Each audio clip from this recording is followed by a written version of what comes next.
You're live. Hey guys, thank you so much for joining us for another episode of the Unruly Hour with Savage Joy. Tonight I have welcoming back one of my favoriteest people in the whole wide world, who I pretty much text every day like, did you freaking see this shit? Mr. Mike Figueredo from Humanist Report. Thank you so much for coming back. I am always happy to be on your program. Thank you so much. So much has happened since we last did a show together. So I guess the biggest news is that Kamala was picked. I know last time we did a show together, we were wondering, we had our suspicions. Who was it going to be? Who did you think was going to be the choice? I kind of just thought it was always going to be Kamala. Even when people were suspecting that it would be Amy Klobuchar, and there were reports that he was really leaning towards Amy Klobuchar and Susan Rice, I kind of just always thought that it would be Kamala Harris. So I wasn't too surprised when he actually made the announcement. I just thought, oh, well, yeah. So, I mean, it wasn't a shock to me. I think it's a better choice than Tim Kaine. Having said that, Kamala Harris doesn't necessarily check the boxes that I want her to check in terms of like policies. I think that, she's probably more charismatic than Joe Biden.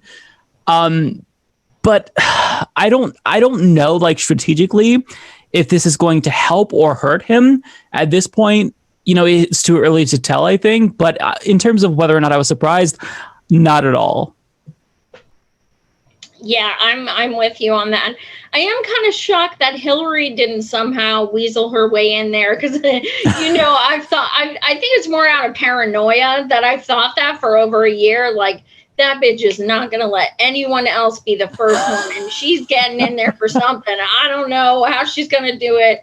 I don't know, but it's going to happen. And of course, she's out there saying, I would love to be on his staff and stuff. So she's trying to plant the seed. But yeah, Kamala, it seems just from looking on Twitter, which of course is not real life, we're always told, it does seem like it's actually backfiring on Joe that he picked her, because a lot of people think, here's a Black woman, it'll help get Black votes. And that's not really the case when you've done so much to hurt the communities of Black and brown people. So have you kind of had that interaction with people? Have you, seen people who, say, hey, this is going to help him get more African Americans, and then witnessed people saying otherwise? I've seen that online, but I don't necessarily know how much of it is just like people in my own echo chamber telling me what I already thought was the case.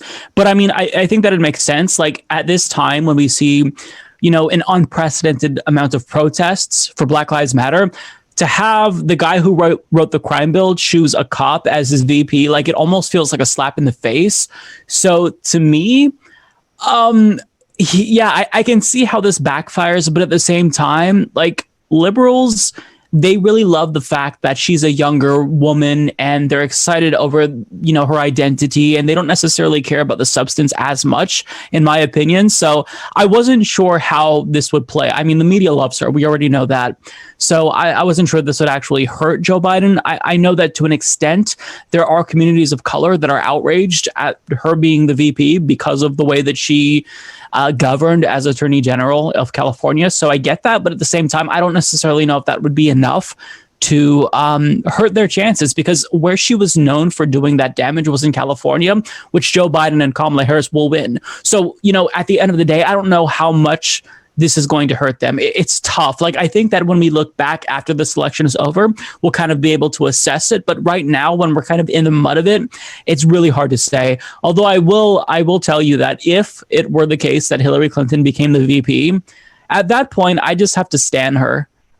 Because if she became the VP and then, like, she got Joe Biden to suicide himself, like, you just have to, she earned that. Like, you have to owe it to her. And I would be a fan of Hillary Clinton and be with her forever. Like, that would just be, you can't not acknowledge the hustle there. So you'd have to hand it to her. Fair enough. It would kind of be an ultimate gas queen. It would be like, okay, you really did stop at nothing. Yes. Okay. Of course, I'm just being facetious, people. I don't actually believe that Hillary Clinton is a killer. Like, I just think it's a funny meme. But like, seriously, like, if she were to become like Joe Biden's VP, at that point, it's like, all right, you know what? Let's just give her the presidency for 8 years so she goes away. Yeah, seriously. She'll probably hide more as the VP than like she does now. Yeah, absolutely. She'll already have what she wants, so just send her back to the woods with that atrocious coat on, and just let her hang out there. And I digress, but did you see how there was a book, and they're making it into a series about an alternate universe where Hillary is called Rodham, and Hillary never married Bill? Oh, see, I've heard of Rodham, like the series or whatever it is. I didn't know it was like about her not meeting Bill. That's really interesting. Yeah, it's actually kind of, I don't think I can watch it, but I think it's probably, meant to be like, he's the one that brought her down and he's the reason she's not more successful. I'm guessing that's kind of, what it's gonna entail. But yeah, the whole like alternate reality, I was like, this is just so beyond weird. Liberals need to stop being obsessed with Hillary Clinton. Like, I don't get it. Like, I think that the left and Bernie bros have already moved on from Bernie Sanders and they're still not over Hillary Clinton. And it's like, get over it. Like, she is just another shitty politician who doesn't really care about anything but self-aggrandizement. Like, I don't get this obsession with her, but if they're going to do like this alternate timeline where she is president and she like, they portray her in like the ruthless way that she is, then I would be able to stomach it. But if it's just like Hillary worship, I can't take it. Like, we have to stop worshiping politicians and they need to stop with Hillary Clinton first. Yeah. And, this, I kind of jump back to Kamala, but that's a very good point about she really only has affected, lack of a better term, people in California. That is a really good point. I hadn't thought of that. So a lot of people, who are grossed out by her are just us who like actually research and know her background. But a lot of people won't unless they're in Cali. But Hive, are some of the ugliest people in the universe, some of the most hateful, some of the most violent, some of the most threatening, and your girl got picked. What are you pissed off about? You know what it is? The Hive thing to me, like, I haven't really interacted that much with the Hive on Twitter. Some of them have me blocked, like the prime figures. Like, there's this one dude who like screams in his car at the camera. I don't know his name, so I can't like. I have to say, as a Bernie bro, I really respect the Hive in the sense that you kind of have to be ruthless. The only thing that irritates me is like they're getting better treatment than we got. Like, what we did with the snake emojis and the rat emojis, that was harassment. But with Kamala supporters, the Hive, that's excitement. So the double standard irritates me, but in terms of like what they do and the way that they kind of brigade accounts that talk badly about Kamala Harris, I don't necessarily care. Like, I think that any type of doxing that is bad, death threats, of course, I don't condone that. But like, in this day and age, in the age of the internet, if you have a candidate that excites people, you're going to expect that. Like, it's a given. It's just what you have to expect in American politics in 2020. Like, that's the game. So, I don't think that the Hive is like uniquely evil or anything like that. I think that they like Kamala, and like, they don't know anything about policy. They don't know why they like Kamala Harris, but I mean, they like her and they attack people, and hey, I respect it low key because we do the same thing. Bernie supporters attack people who are critical of Bernie Sanders if we think that they're being unfair. I'm open to criticisms of candidates that I support if I think that they're substantive. But, if I think you're just trying to smear them because you're a hack or because you have like some other alternate political agenda, then I'm against you and I'm going to call you out for it. So, I don't hate the Hive as much as other lefties do. Like, I kind of have to respect the game in a way because I see them as like the mirror image of Bernie supporters in a way, if that makes sense. Well, the thing is, K-Hive aren't necessarily just Kamala supporters. K-Hive are a specific kind of super predator. No, they're a specific entity out of her supporters. They are, I don't know, like the guy who screams in his car. He is King K-Hive. This person called the General, King K-Hive. And they're the ones who will physically threaten, dox, whatever, and they are the actual K-Hive. Now, people who just stand Kamala and, you know, support her and want to vote for her, that's whatever it is. But yeah, K-Hive is, when you see K-Hive, that means you're about to get cussed out. So it's like, because I don't fully understand the phenomenon. Not every like Kamala stan identifies with the K-Hive. Like the K-Hive is kind of like the enforcers.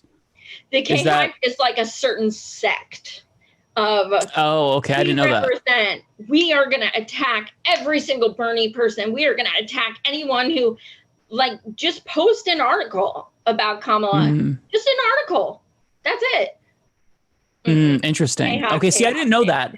So I'm still learning about all of this stuff. Like I try to stay away from Donut and Blue Wave Twitter because it is very like deeply depressing. And whenever I like venture into that too far, it like sucks the soul out of me. So I try to avoid it. So I'm not necessarily sure of all the nuances with regard to these little clicks online. But the K-Hive, like they scare me, but I respect them overall. But of course, like only insofar as they're just like calling out people. But if they're like actually like doxing people, that's terrible. And I don't support anyone, you know, doing that on any side. You know, I'm not trying to both sides this, but I mean, like there's of course lines. But, you know, like we're kind of seeing right now with the Joe Kennedy Ed Marquee thing, where Joe Kennedy's kind of trying to trot out the Bernie bro smear against the Marquee Verse, which I guess is a thing, which is super cringeworthy. So, you know, for me, I'm just kind of like the Marquee Verse. That's apparently Ed Marquee's supporters. I don't know if that's a real thing or a real name, but it's really bad. And I hope that that's not what they go with. I don't know who coined that term, but that's what I heard from, I think it was the campaign manager of Joe Kennedy.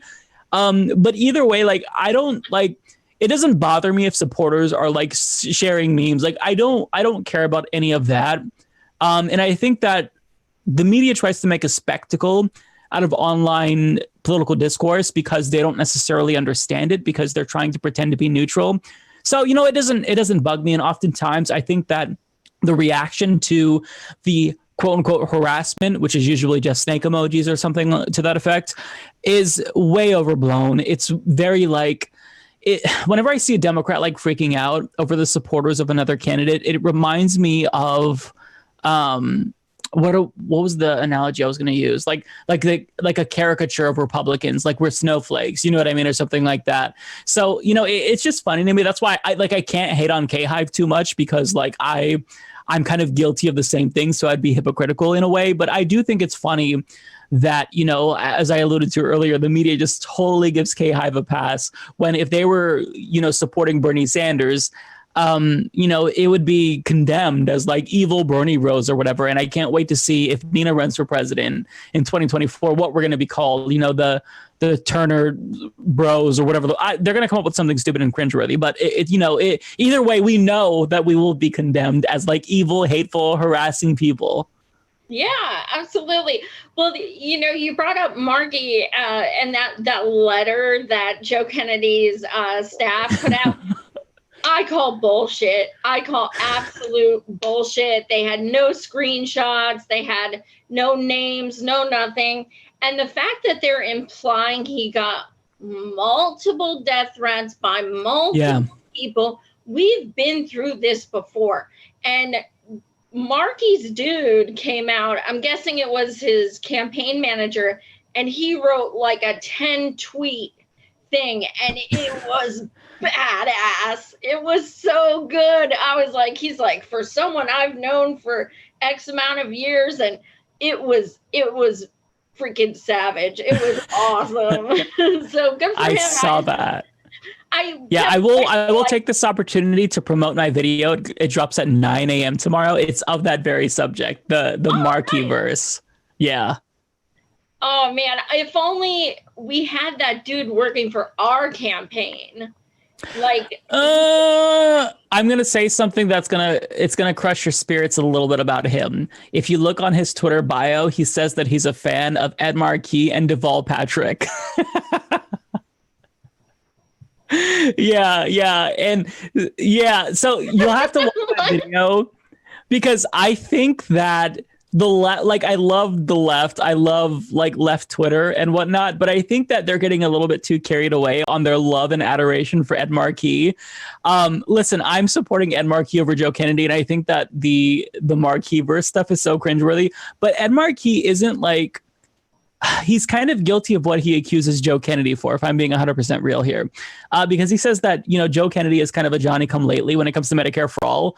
But like Joe Kennedy, he was not very vocal about supporting Medicare for all as well. And he did co-sponsor Bernie's bill in 2017. But I will tell you this. So to me, the way that I gauge if you're like serious about getting these policies codified into law is, do you like support other candidates that actually want to bring this agenda to a national platform?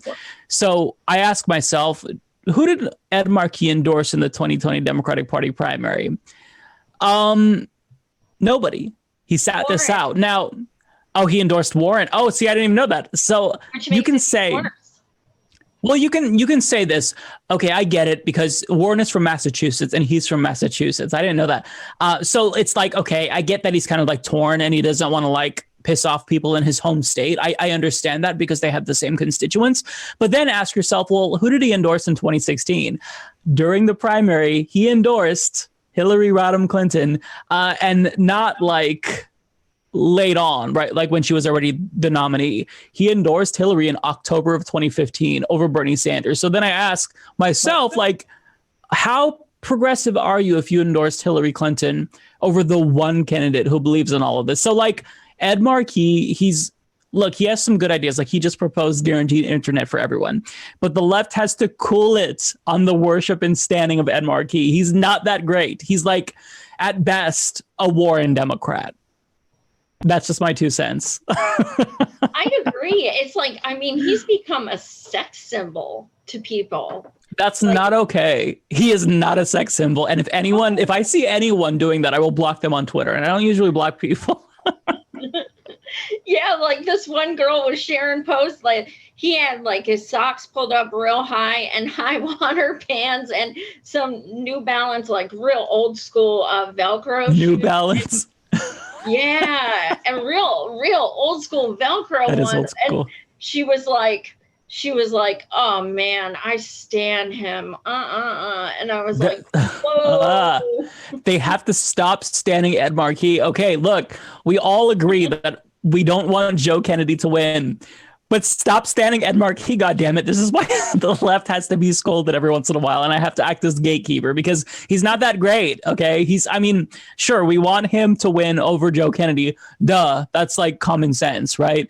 But like, he isn't that good. And like a lot of people were really high on the ad that he recently released where he boasted about his record, but it's like, I'm not buying it. I'm sorry. I'm just not buying it. So like, win, we're rooting for you, but I'm not going to go out of my way to like prop you up as this weird sex symbol. Like that to me is creepy. And if we do that on the left, then we're just as bad as the liberals. So that needs to stop. And I'm scolding any leftist who is saying that Ed Marquee is a sex symbol. I haven't seen that, but if I do, I'm calling it out. That's not okay.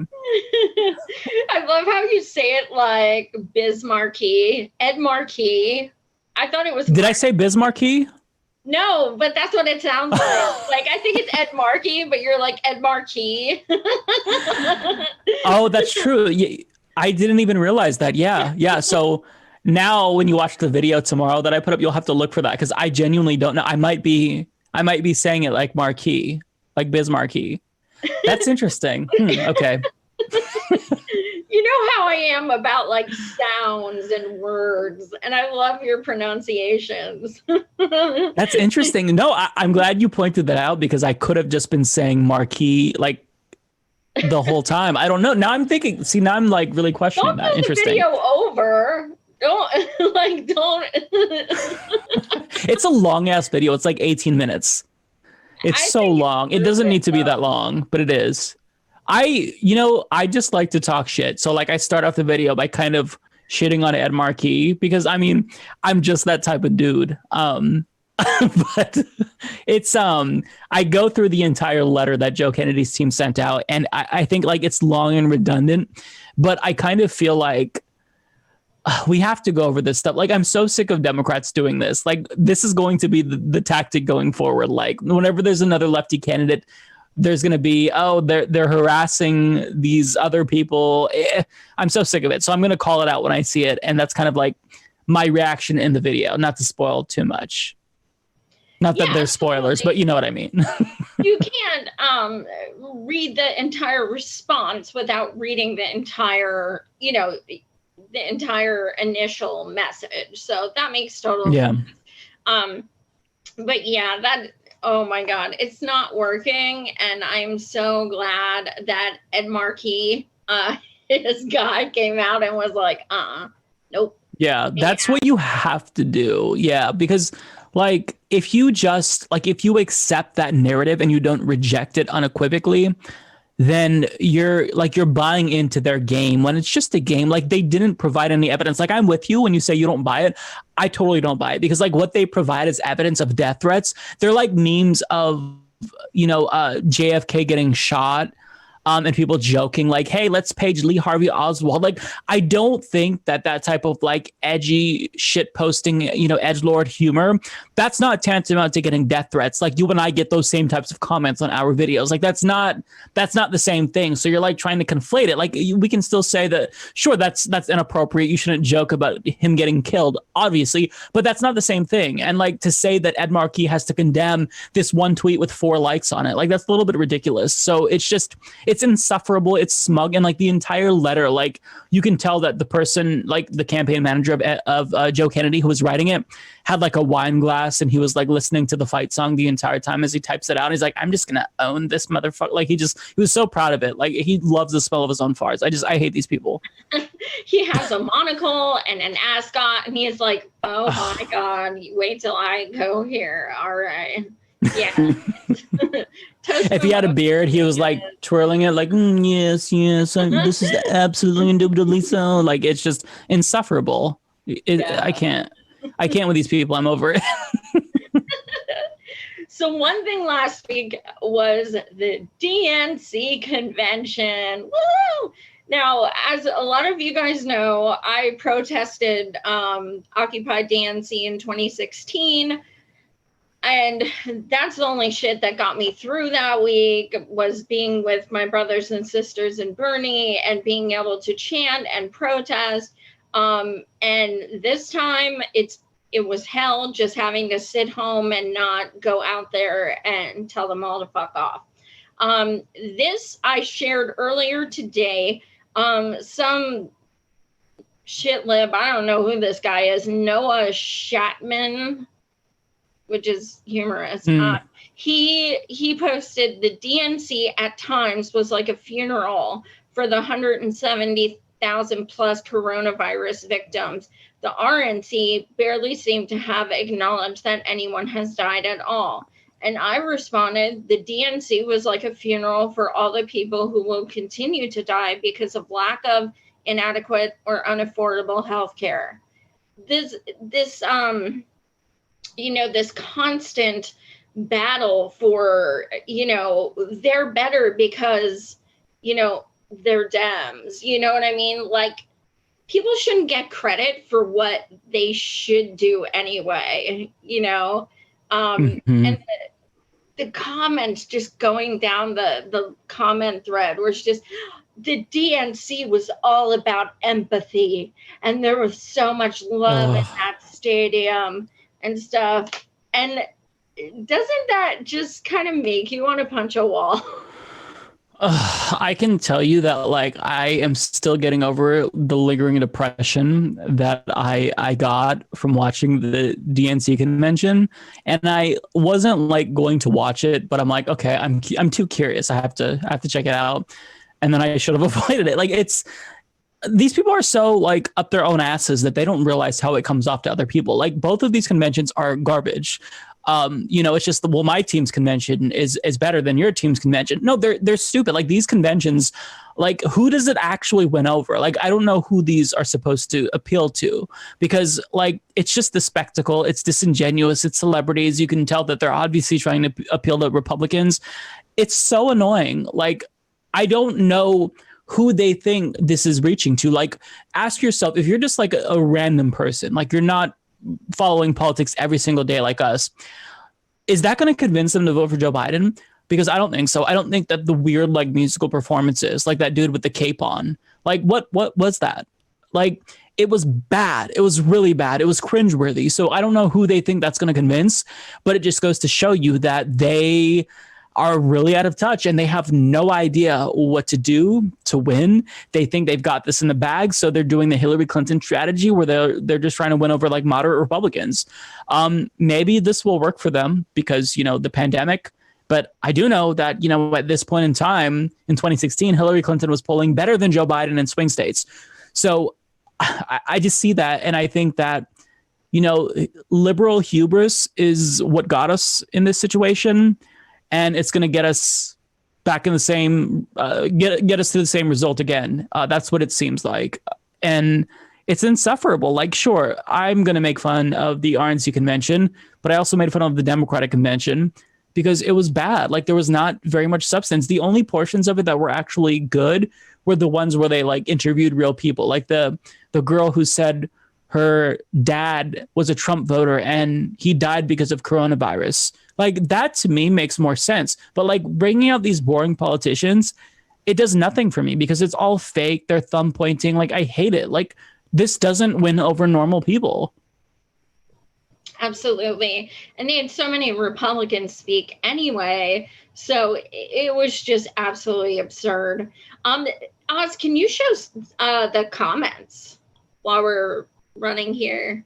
I want to see what people are saying while we go through this. And speaking of Republicans, Joe got an incredible endorsement yesterday. I mean, something he can be so proud of.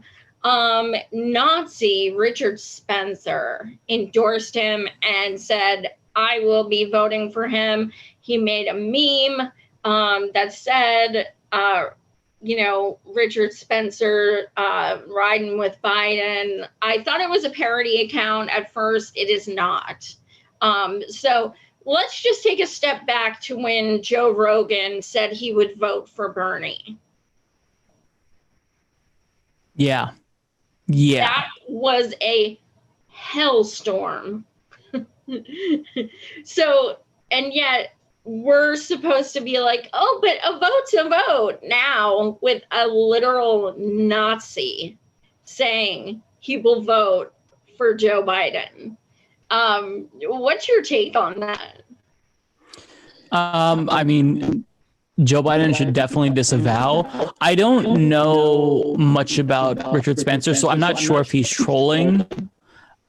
Because like, if you are a Nazi, then Donald Trump is your guy. So like, I don't know if he's trolling. I don't know how serious he's being, but you don't even have to take it as far as Richard Spencer. Michael Bloomberg was the one that Democrats should have disavowed because like for all the criticisms that you have of Joe Rogan, I have criticisms, like I don't like the transphobia, but you have the same types of criticisms that you can use against Mike Bloomberg, rightfully so, the racism, stop and frisk. So why is it okay for Joe Biden to embrace someone like Mike Bloomberg and then give him a speaking slot, but Bernie has to disavow Joe Rogan and he's a terrible person for, promoting the endorsement of Joe Rogan, and it wasn't even like a real endorsement. It was just like, I'll probably vote for Bernie. Yeah. It's a double standard. Yeah, absolutely. I mean, you honestly can't help who endorses you. Like you can't. It's not your responsibility to say only endorse me if. So I don't think that's necessarily bad for Joe, so to speak. But the fact that people are like, trying not to say, well, No, but Joe Rogan, man, I mean, dude's a literal Nazi. You know what it is? It's just fake outrage. That's what Democrats like to do. They weaponize it. They try to get people like fired up for no reason, and then they try to use it as evidence to like say this person is bad when we know it's just it's bullshit. Like it's political theater. That's exactly what it is. So that to me proves it. The only thing that bothers me is that like we should all acknowledge this for what it is by now. And I know that the left does, but other liberals should know that this is all fake anyways. You know, otherwise we would be equally upset that Colin Powell was speaking at the DNC convention. He literally lied about Iraq having weapons of mass destruction. If that isn't someone who you should disavow and not embrace, then nobody is. So it's so frustrating. The hypocrisy is like so open, like they wear it on their sleeves. And you know, speaking of that, W created an actual super PAC to get, you know, Biden to win. What a hero. He's loved now. I mean, he is like a resistor. You know, now he's loved because he's come over to help Biden. I know last time we talked, I think actually the past few times we talked, you were still leaning towards you think Joe is going to win. And I have been Trump's going to whoop his ass from day one. What have you changed your thoughts at all, or are you still pretty confident? I'm moving this to a toss up. So I was in your camp. I thought, all right. Trump's going to win. But then I think that COVID-19, a crisis, as well as the subsequent economic crash, like whenever there's an economic crash, we've seen the incumbent president always gets blamed. So just like following what happened previously in previous presidential elections, I think that, you're not unreasonable if you deduce that Joe Biden has a shot now when he didn't before. But as time goes on, as you know, his numbers dip whenever he comes out from his basement and speaks, it's a toss up. Like, I don't want to say that Trump is the favorite, but I don't know at this point. Like, I think that I could see either way. Like, if we got either result, I could say, all right, that makes sense to me, right? Because people might want to change candidate. And even if Joe Biden doesn't represent change, he represents change in the sense that he's not Trump. So we're having turnover. Trump, he might just win because Democrats are demoralized. Like, what is Joe Biden offering them? Fuck all. Like, nothing. I don't know if I could curse. Hopefully that's okay. Sorry. Okay. So like, if voters aren't encouraged to come out and vote, then that makes sense. Of course, Trump could win. I don't know though. It's really tough for me to say that, because at the same time, like, I acknowledge the fact that people don't necessarily vote against someone. They like to vote for someone and for something. But at the same time, Trump is doing everything in his power, it seems like, to lose. Like, so it's hard to say. I don't want to make any predictions because I'm terrible at them, but I'm just going to say it's a toss up. And either way, I wouldn't be surprised.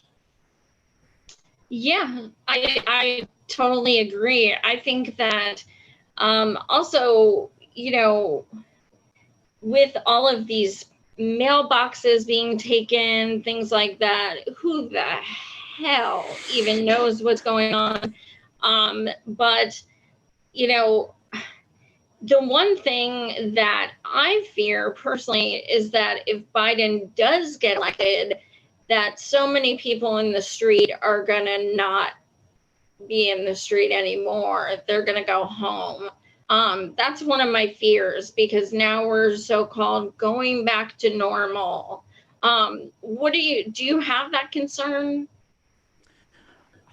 I'm kind of split on this. I do have that concern for sure. Like, there's a real fear that, you know, people will think everything's back to normal, so let's just stop paying attention.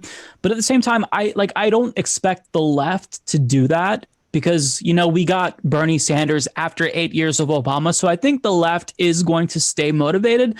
And there's a part of me that hopes that if liberals go back to sleep, which I fully expect them to, maybe that gives the left this opportunity to kind of like swoop in during primaries and oust a bunch of incumbent Democrats if, you know, liberals aren't paying attention.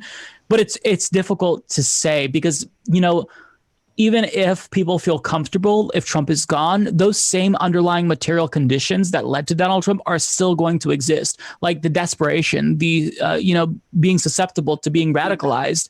That's going to still be there. So I don't necessarily know. Like, I think that if people go to sleep during the Biden years again, it's not going to be to the extent that they went to sleep during the Obama years. And I think that the left, they have more reason now to stay, you know, to stay awake and stay active. So it's not as big of a concern to me because I don't really care if liberals go to sleep. I do want the left to stay motivated, and that's who I think will actually stay motivated, or at least I hope so, right? But I do see how that is a real concern, because, you know, when the left currently has to team up with liberals to make sure that Republicans don't win. So, you know, even if we could be making these gains, you know, during midterms, we could see Democrats lose, you know, the House or the Senate, for example, if they win it back, as they did in, 2010 when the Tea Party took over. So it's really hard to say. Like, there's some potential for, you know, us to go back if the left goes to sleep, but I don't think the left will. I'm crossing my fingers though. Yeah. Absolutely. One of the other things, you know, I talked about when I was on Nina's podcast the other day is would it not be so much more effective and prudent for these vote shamers to, instead of take all their energy and shame us, to go at their dude Joe and tell him, sign on to Medicare for all? And I mean, wouldn't that just be better energy spent? We're seeing our comrades are making polls that say, would you vote for Joe if he signed in writing he would offer Medicare for all? Yes, yes, yes, yes, yes, yes, yes. So, you know, some still wouldn't. That's whatever, their choice. But the fact of the matter is, you're complaining, you know, that, you know, the polls are looking closer now, stuff like that, and you're still not listening to the majority of the people. So don't you think it would just be so much more advantageous for these people to actually talk to the dude they want us to vote for? That's too much common sense, Joy. You have to, like, dumb it down a little bit for libs.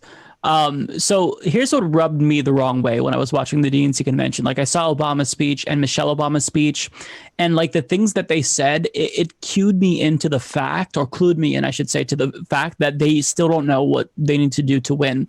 Michelle Obama said, this is not the election to stay home or vote for some third party that can never win. And Obama was talking about how, I get you're cynical and you want to check out of the electoral process. So they're trying to like make this pitch to like the Bernie supporters, the left, when they're missing the forest for the trees. Like in 2016, what was it, like 85% of Bernie Sanders supporters ended up voting for Hillary Clinton. So stop trying to convince people who were Bernie supporters to vote for Joe Biden, because most of them will fall in line. But what they have to look out for is non-voters staying home. And that's exactly what will happen if Joe Biden just offers them nothing. Like, what they have to realize is that, like, the people who are voting third party, they were always third party voters. That doesn't mean that they would vote Joe if they didn't have a third party option.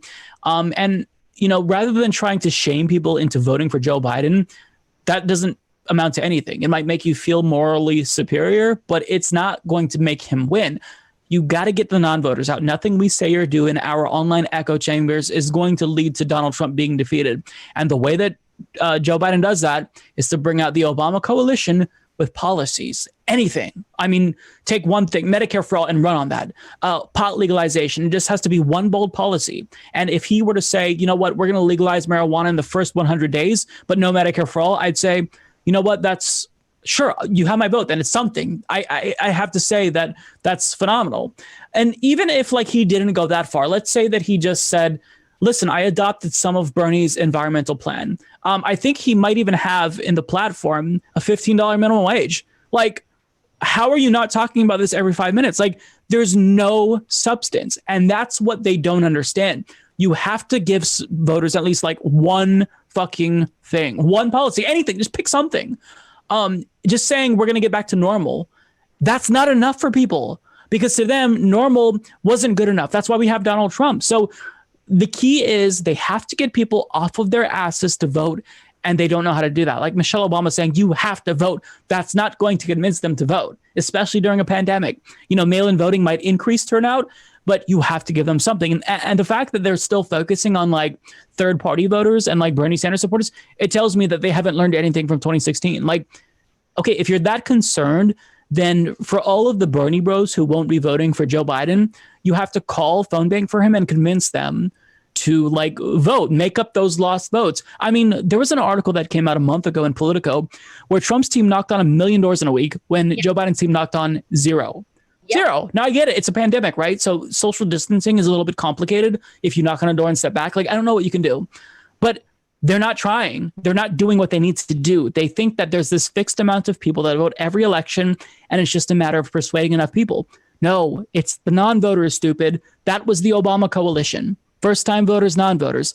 And the fact that they don't get this, it's shocking to me. And I can tell you that, you know, if they end up losing this election, they are going to say that they went too far left. If they win this election, they're going to say that they did it because they were centrist, you know, and then either way, the result is they're right and we're wrong. And you better fall in line and support Andrew Cuomo over Tom Cotton in 2024. Otherwise, you're a fascist. Like, it's so predictable. Like, it's a movie that we've seen over and over again, and I'm sick of it. They're being purposefully, I think, oblivious when they know in actuality what to do, right? They're just lazy. They don't want to get out new voters or non-voters. They just want to try to get 100% of the Bernie supporters instead of 85% to vote for Joe Biden. But I mean, you're focusing on the wrong thing. So thank you for fucking up everything again, because you're too stupid to see what you need to do. That's kind of a rant, but yeah, I'm just frustrated with them.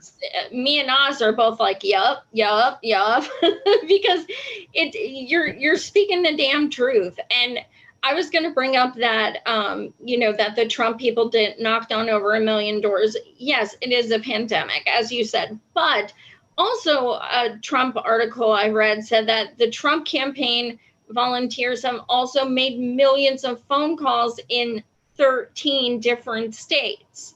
Okay, what has Biden done? Not a damn thing. It's the sanctimonious bullshit. Well, we're going to win regardless because vote blue no matter who, and name recognition, and Trump bad, coronavirus. And I mean, honestly, and I made a post like this earlier today. It's like, do the Dems really care if they win or lose? I really don't think they do, because Trump has been the best thing that ever happened to them in so many ways. The Dem elites their lives have not changed even the littlest bit. They're still rich. They're still, having their health care. They're still, nothing has changed with them whatsoever. They've actually gotten richer. And, the DNC looks like, because Trump is so bad. So they get away with everything. They're not being held accountable for a single thing because Trump and his campaign are such a dumpster fire. So what do you think about that? Do you think that, the Dems are kind of like cool either way? Yeah, I do. Like, this is the first year where I actually took seriously the possibility that they don't care about winning. because they are comfortable. And you have to think about this from the standpoint of a member of the House, for example. Like, you can sit on your ass and do nothing and send out like 10 emails per month about how terrible Donald Trump is and what he did and raise lots of money. But in the event you actually got power, there's this expectation that you have to do something now. You have to deliver. The pressure is on you. And they don't want that pressure, because anything that their base wants, it's going to offend their corporate donors. And they don't know which donor to offend. Like, they're pushing it as far as they can go in terms of like what's acceptable to their corporate donors. And as we've seen, not very far, right? So I think that this proposition that maybe they don't want to win, it's accurate. I'm not going to say that like all of them are like that. I think that there's a portion of Democrats, of the Democratic Party establishment, that just don't care. Like, I think either way they're fine. So they're just like, meh. And it's enough to where, you know, that's influencing all of them. And, you know, these strategists, I will say that they don't care about winning. Like, this is about them keeping their money. So they give Democrats bad advice and they tell them what they need to tell them to keep like getting jobs. Like, it's all one big circle jerk of people who don't actually care about anyone but themselves. And that's why we're seeing this. So I totally, like, I don't think it's hyperbolic to say that they don't care about losing. Like some of them might prefer to lose, probably a smaller portion, but I think a lot of them just don't care. Now, I don't know what percentage of the Democratic Party establishment just like doesn't care about losing or winning, but I'd say it's enough to where they're hurting the rest of us. Yeah, absolutely. And we saw it in 2016. They all but said we'd rather have Trump than some old grumpy socialist. And yeah, I mean, it's because of them it happened. And another thing that they refuse to acknowledge is that, yes, Trump is absolutely disgusting. So are all his people. But they have a movement. It's a disgusting movement, but it is a movement. They do have the donations. They do knock on doors. They do phone calls. They will show up in 100-degree heat, in, you know, the middle of a pandemic. They will ride or die Trump. Only people over here who had that is a dude called Bernie, and you fucked him over again. So you're not getting even a fraction of that with Joe or any other candidate for that matter. So without an actual movement, I just don't think the Dems can win. I just don't. Yeah, I mean, I don't know. Like, we know what they need to do to dig themselves out of this hole, but they just don't want to do it. We know that the thing that will defeat fascism is socialism, like populist policies that elevate the middle class so that way, you know, they're less susceptible to radicalization. Like a demagogue isn't going to appeal to people who aren't desperate, who are comfortable. You know, so Donald Trump preyed on all of that racism that already existed in the population in America. And they let him do it. Like, in a functioning society, someone like Donald Trump would never win, right? And so it's really frustrating because we know exactly what we need to do, as I stated, but they don't want to do it. And it's because capitalism has hollowed out our democracy to where now this isn't about like voting. This is a competition between which special interest can like spend the most money. And, you know, we're leading to the point where I don't know how this is sustainable. And like, people are saying, I want a revolution. And I agree with you. We need a political revolution, but we're closer to a fascist revolution than we are a socialist revolution. So we have to do everything in our power to, you know, get them to wake the fuck up before it's too late, because we already see like Donald Trump warming up the Republican Party base to authoritarianism. Like, he constantly is joking now about, you know, running for a third term, or, you know, I don't know if you saw the first day of the RNC convention, he was, you know, telling them they're shouting 4 more years, and he stopped and corrected them and said, no, we have to say 12 more years because that's what really offends them. And Trump isn't going to be a dictator, I don't think, because he's too stupid, but a more competent demagogue will come along at some point if nothing changes and actually like turn us into a more authoritarian or, you know, illiberal regime at a minimum, and they'll never get power again, you know? So I don't understand why, there's no sense of urgency to fix this. I think they're comfortable, and we're not really going to see Democrats act until they're not comfortable. So we have to make them feel uncomfortable and feel as if they're going to lose their seats, and we have to protest in front of their houses. Otherwise, they're just going to continue to ignore us. Like we've seen, like they're not trying to appeal to us. They're appealing to Republicans. Like that's what we saw at the DNC convention. And it's just, it's awful. Like I want to shake them, but at the same time, I want to shake the people who support them, who worship them still. Like after everything, how can you still support this party? How can you still just blindly follow them? Like I understand, harm reduction. So you support them begrudgingly. But if you are like rah cheerleading, like for the Democratic Party, you're just stupid at this point. I don't care how bad the other party is. Like if you truly think that Republicans are an existential threat, which they are, then you need a competent opposition party. And Democrats just aren't that. Like look to these other countries, like in Brazil, like Lula was jailed. The Workers' Party was like in shambles, basically. And that weak opposition led to the rise of Bolsonaro. Same thing was true, in Turkey. Like the Liberal Party failed, and, Erdogan was a demagogue that consolidated his own power because the opposition party was too weak to function. Like we've seen this time and again. So it's not like America exists in a vacuum. We know cause and effect, but we just are too comfortable to care, apparently. We meaning Democrats. Absolutely. The interesting thing will be if we can somehow access numbers of the Dem exit numbers this time, because I know last time we had some really huge numbers. So that should be interesting. But you're so right on. That's spot on. And if it's that saying, you are the company you keep, as a Dem, you should be more disgusted than anyone, because that's the party you say you belong to. That's the party you carry a card, that you're a member of. Why are you so okay with them being complete garbage? That's why when people say, why don't I post about Trump and why do I always post about Dems? I've never voted for a Republican. I've never donated to a Republican. I've never supported a Republican. The Dems took my damn money. They took my votes for over 20 years. They cheated my candidate twice. That's why. That's why, because they're supposed to be better and they're supposed to be the good guys. That's why, because I'm going to hold them accountable because they pretended they were something they're not. Yeah, I mean, the expectations are higher for the party who claims that they have the moral high ground, and they're better than Republicans. I don't think anyone on the left would deny that, but because they're better, we hold them to a higher standard. Like Republicans, they're clownish. Like if you watch the RNC convention, it's like a parody.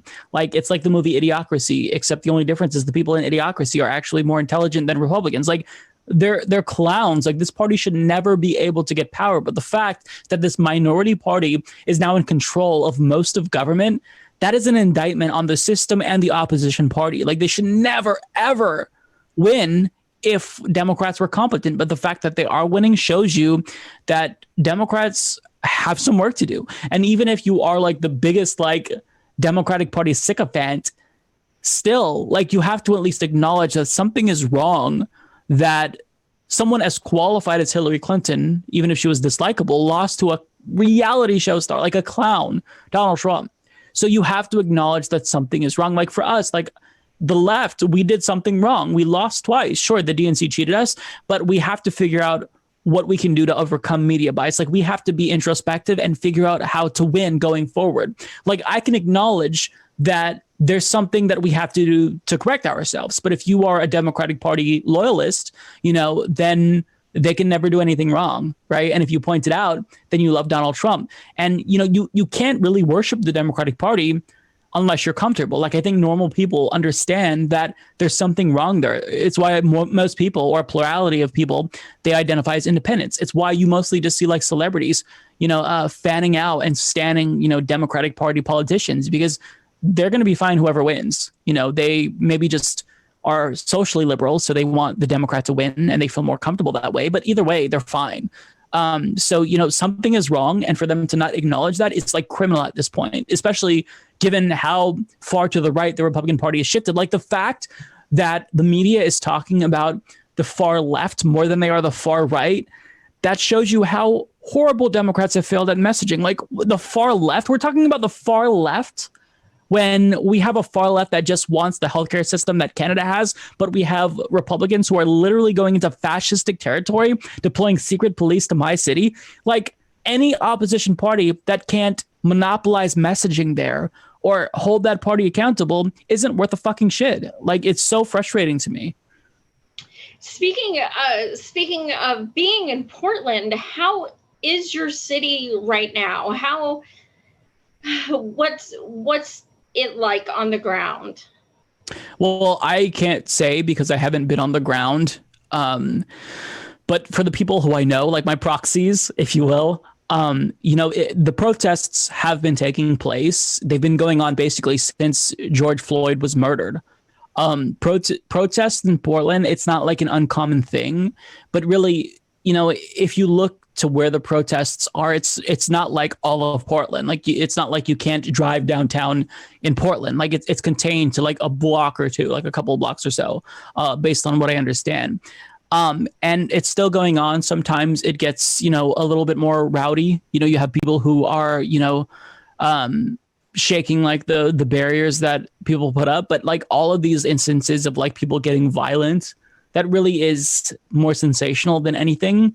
Like Portland is a very liberal and leftist city. It's a very they're always in the streets for social causes. We've always had an issue in Portland with police brutality. This goes way back.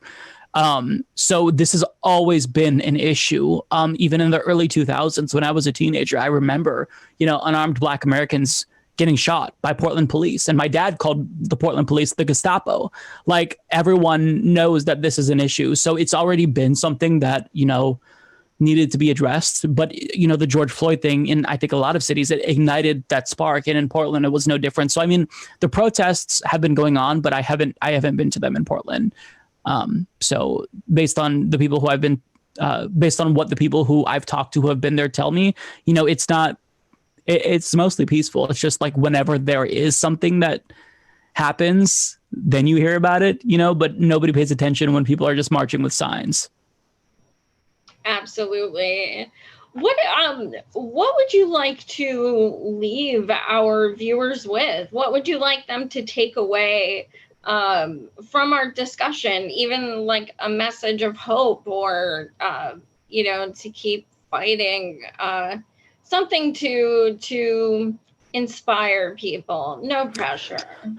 Oh man, inspire people, Joy. You're putting me on the spot. You inspire me all the damn time. I don't believe that, Joy. Okay, wait. I'm sorry. Who started a show because of you? Okay. You're the exception, not the rule. Now, here's what I'll tell people. And this is what I said to my viewers in a video last week or the week before after the DNC convention depression that I was feeling. This is part of the process. Like, if you feel pain, then that's a sign that you're living. And that may not be, very helpful right now. But the fact that you feel anything, that's important. Use that. Harness it, weaponize it, and use it to affect change. When you start feeling numb, that's when you've given up. That's when the system truly has won. So even that anger that you're feeling, even the sense that, we lost and all hope is gone, the fact that you're still feeling is something that you have to hang on to, because when there's not much and we're grasping for straws, like anything that we can use to boost us, to keep us going, is what we have to hang on to. And that's basically my thing. Like the fact that I'm feeling angry and demoralized, I'm going to try to take that and turn it into something. I don't know what. We don't have all the answers yet. We kind of have to wait and see what happens with this election based on what we're going to do, who we're going to have to fight, because we will fight regardless of who wins. But we just, as long as we are continuing, as long as we keep going, I feel like there's nothing more that we can do. We can't be down on ourselves so long as we keep fighting, because I hate to tell everyone this, but we're not going to see the utopia that we envision in our minds, in our lifetimes. It's a constant struggle.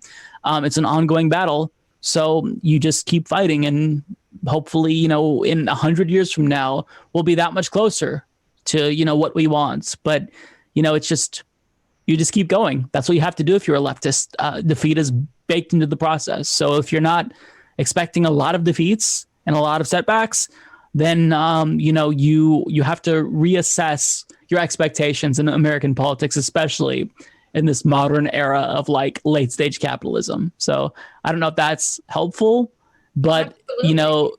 you have to keep going because we don't have a choice, unfortunately. Never ever lose your sense of outrage. That's so true though. That's correct. Well, I'm sure every single one of my viewers already follows you and watches you, but why don't you give your YouTube and your Twitter and all that fun stuff? Yeah, so if you search for Humanist Report on YouTube and find me on Twitter, it's also Humanist Report, then yeah, you can find all that stuff. If you just go to humanistreport.com, then that's kind of like the hub for everything. And yeah, I'm online. I'm everywhere. I'm always tweeting. I have a big mouth, so I never shut up. So, you'll probably see me online. Hey, I'm the one that texts you like every day, so That's why we get along, because we're both chatterboxes. Well, thank you so much. I always have a blast with you. Thank you guys for watching. As always, tomorrow I have a candidate who's kind of blowing up. Her name is Jess Garain. I hope I said Oh yeah, she's great. Of Delaware. She's coming on tomorrow night. At 9 p.m. Eastern, I have Angelica Duenas coming back on Monday. And Nina's podcast with me and Pat will be coming out hopefully soon. I haven't gotten a actual date yet, but I can't wait for you guys to see it. It was incredible. I started my own YouTube channel. It is Savage Joy Marie Man. And the reason I did it is that so I could take over 300 shows I've done from RP and Uphill and my own and just kind of group them all together. So I just created it yesterday. I'd appreciate if you guys can follow there as well, because I'll be sharing my screens on that. And Patreon. If you would like to help me pay for my all my streaming services and all that fun crap, that'd be great. So my Patreon is Savage Joy Marie Man. And I think that's it. So, and September 5th, Pat and I have the most insane thing planned.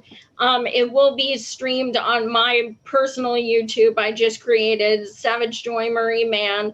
And we have organized a book party for our launch, and it's called the Progressive Parody Palooza. And it has comedians, public figures, and musicians, and some are quite well known.